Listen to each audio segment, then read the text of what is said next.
Hi, welcome to my channel, The Back 40. My name is Brian Davies. This is a channel dedicated to discussing the issues related to being a man in the 21st century. Today I'm going to be continuing my journey into the reconstruction of man and the issues that have altered what it means to be a man and how those issues have impacted society and how society has impacted the role of man. We're going to start by delving deeper into the factors which have precipitated these changes. I'm going to start the discussion with a topic that is personal to me and something that I struggle with, and that is depression. This does affect more men than they care to admit, and today we're going to be talking about just the history of depression and where it's come from and where it is now, and what the different perceptions of depression are. We're going to then move into the causes and symptoms, and then we'll start moving into possible treatments of depression. So, as I said, today is going to be the historical context of depression. Today I thought we'd start off with a poem by Samuel Taylor Coleridge from 1834, and this is an excerpt from the Rime of the Ancient Mariner. Down dropped the breeze, the sails dropped down, 'twas sad as sad could be, and we did speak only to break the silence of the sea. All in a hot and copper sky, the bloody sun at noon, right up above the mast did stand, no bigger than the moon. Day after day we struck nor breath nor motion, as idle as painted ships upon a painted ocean. Water, water everywhere, and all the boards did shrink. Water, water everywhere, and not a drop to drink. So I thought we would start way back. And so how far back does depression go? And there are stories and writings of depression, or as it was called, melancholia, all the way back to the ancient Greeks and Rome. So we'll be using the term melancholia at this point because that's how they described it. And the 4th century Hippocrates thought it had something to do with the brain and a depressive temperament of imbalance of bodily fluids, whether it's blood, yellow bile, black bile, or phlegm. And treatments were, when you had an imbalance of one of those fluids, or humors as they were called, they would try and work with it either through medicinal purposes, medicinal ways, bloodletting, or purging. It was variable. They did agree that there were degrees of this melancholia and that they felt that you were born with it. The temple priests, on the other hand, felt that it was a spiritual curse brought on by the gods. And the Roman Stoics felt that it was a faulty perception of your situation and experiences, and that in order to change it, all you had to do was change your perception.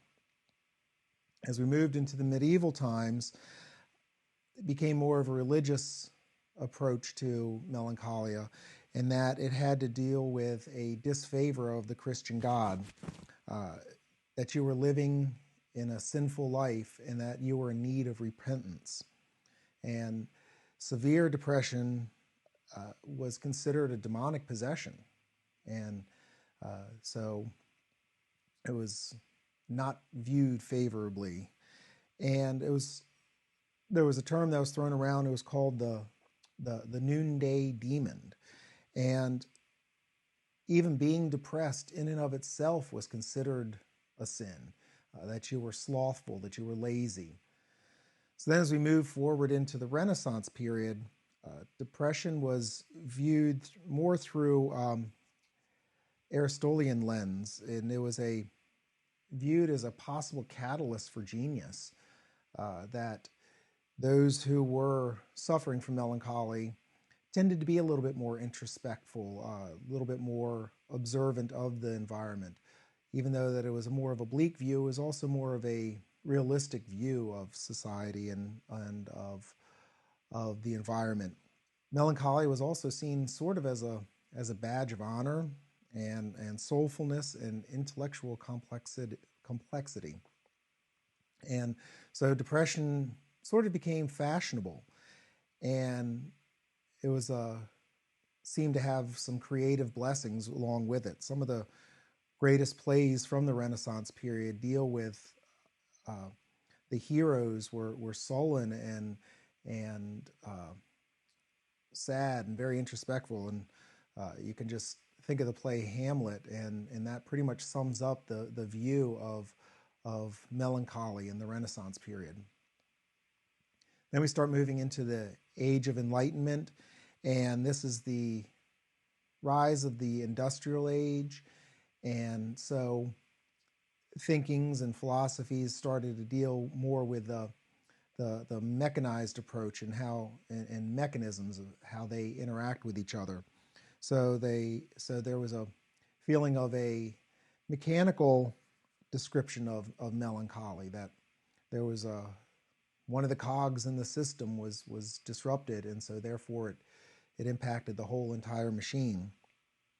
This was also where they started thinking about, although they didn't know the word genetics or as such, that it was something that was inherited from parents. Some studies that melancholy was less prevalent in the rural areas. Also, the idea that there was a dietary component to depression or melancholy, and that it started to be seen as a mental illness as opposed to a religious sin or a curse. Then we start moving into the early 20th century, and this is where the idea of the terminology of melancholy started to shift more towards depression. The early 20th century can pretty much be summed up in a word, and that's Freud. This was the rise and the start of psychoanalysis and trying to get back to a root cause of your melancholy.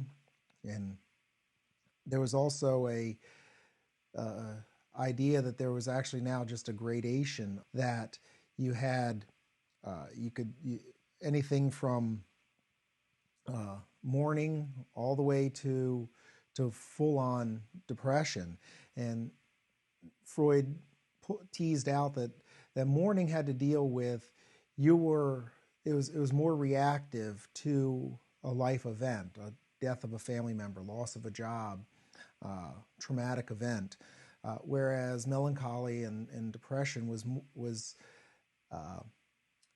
unrelated to a specific trigger, that it was more long-lasting, more pervasive. As we moved into the later 20th century, we still had psychoanalysis, but we now started having shifting out of different ideas of depression that has now been fully called depression and not melancholy. And one of the driving forces is pharmacology, and that there is a biological component to depression as opposed to a cognitive or a societal reason for it. And so this is the idea that depression can just be cured with a pill. And so there's also the idea that this is a move towards depression is bad. So we've moved away from the Renaissance idea of depression being something that creative people and wise people and influential people had, to, if you're depressed, it has to be cured at all costs. You have to be happy all the time. The mid to later 20th century, you started to see the rise also of electroconvulsive therapies and lobotomies that this is as again, it's a biological or physiological problem. That there's also the idea that this is physiological. So you had to fix it externally. So at this point, we have a melding of a lot of different theories coming in. You also had the rise of the DSM, which is the manual that describes all medical conditions. You can classify depression. And so there was also the classifications of different levels of depression. You had mild depression all the way to full-blown pervasive depression. And recently, in the near past, you had the rise of cognitive behavioral treatments, which is more about talk therapy, talking through your problems and getting to the root cause there. We're still trying to fully understand this disorder. Is it good? Is it bad? I think we're starting to get a better glimpse that there is degrees of depression, that some people just are, it's not that they're sad, they just have a more pessimistic view of the world and pessimistic view of things. It's not necessarily a bad thing. They just have see things in a different lens, as opposed to the Pollyanna approach that everything is all happy and go lucky. And I think that's one of the reasons why we're seeing a rise in depression recently, is because, especially in first world countries, there is more idle time. There's more time to just sit, and we're not getting out and about as much, and we're not interacting, and we're not engaging in physical pursuits as much as we used to. We're not out in the fields working. We're not out in the sunshine as much. And the rise of the internet and TikTok and other social media and even ads and TV shows, they portray that you have to be happy at all costs, no matter what. That as soon as you start feeling sad or down, that's a bad thing, and you have to just purge that at all costs. I hope this helps. The next partner series is going to be dealing with symptoms and causes of depression. So I hope that you will join me as we continue this journey, and I hope that you will like and subscribe my channel. So until then, ciao.